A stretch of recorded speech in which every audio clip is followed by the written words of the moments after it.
What's up, Osus? With the current Moogle Tomestone event, there's a lot of misunderstanding and confusion about what you should be farming with or without blue. I have done some testing on what was put out for information, and I feel like I got the best method and spells you need. First off, if you don't have blue to 70, then I would just say skip this. You won't need a lot of spells, honestly, but if you have blue to level 1 and then you have to level it to level 70, that right there takes time, and then you have to get the spells. It just might be more of a commitment than most want to do right now. If that is the case, then you're better off just making sure you're doing your daily MSQ roulette to double dip on experience and tombstones for the event. If you did that every day, then you'd probably have enough to get about anything you wanted. If you want to actively farm and don't have Blu Mage, then you can just queue in for Brayflock's Hard or Cutter's Cry. Some people are even just doing Praetorium. Pick your own poison, I guess, at that point. Just make a commitment to level your Blu Mage because they are literally the go-to job for every one of these tombstone events that come around a few times a year. Okay, now if you have Blu Mage to 70 or close to 70 and you can get it to 70 really quick, then this event is totally farmable for you. The few spells you need, you can pick them up fairly quickly.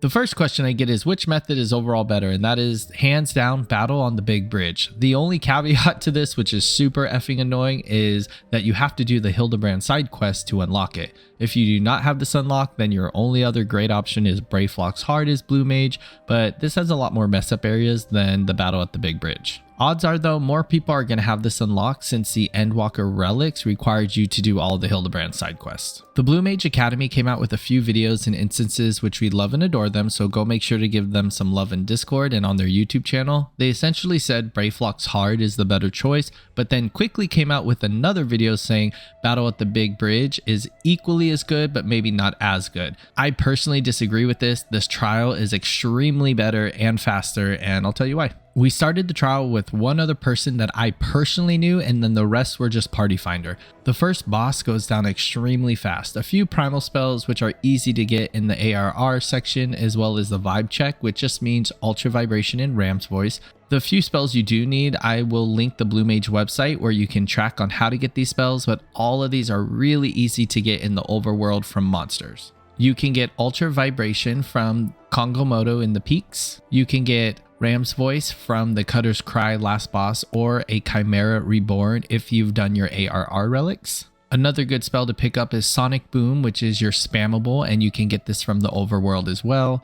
Primal spells would be Feather Rain from the Howling Eye Extreme, Shock Strike from the Shocking Tree Hard, Glass Dance from Shiva's Extreme, and for your final closer, you're going to need Whistle, which is from the Damel or Jamel from the Sea of Clouds or Peaks, Tingle, which is from the overworld monster Ibisu Catfish in Zania, and Final Sting, which is from the Killer Wesp in Middle Lenosia. Remember that you can do those trials unsynced if you're level 70 with level 70 poetic gear for your Blu Mage. Since this trial is a level 50 trial, you can try to do it with the level 60, but I don't think the other 7 people would be okay with that, so that's why I say level 70. Now, if you notice, I didn't say Moonflute, which is a part of the usual Final Sting closer, and if you have it, absolutely add it. But I personally don't think it's absolutely necessary for this, as you have 8 other Blu Mages performing the same exact closer, and not everyone has to get the closer off to kill the last boss. There were times that only 5 of the people got the final combo off and beat the boss, and 3 were still alive. Now, of course, that depends if they get critical hits or not, but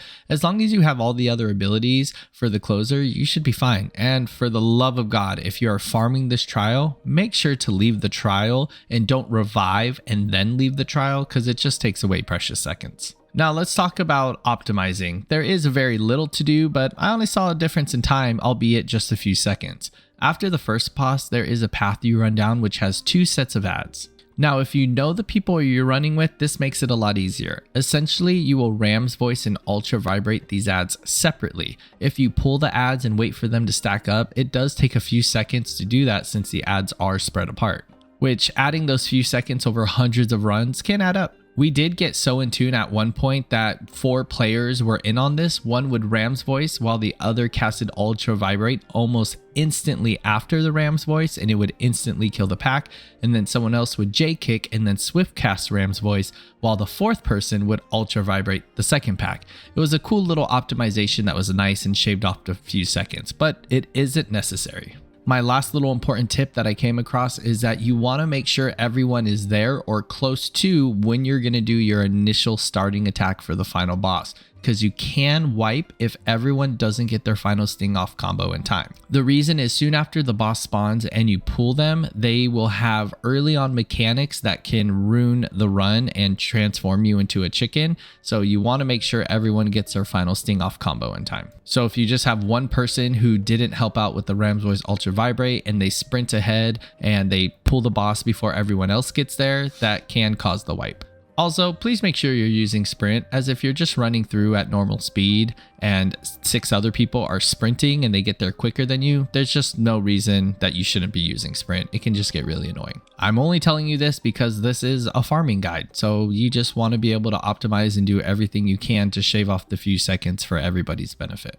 I would say this is a pretty dang easy trial to farm tombstones, and I farmed like 30 to 40 fairly quickly, without even really trying or understanding what I needed to do. So don't be overwhelmed or scared if it's your first time farming.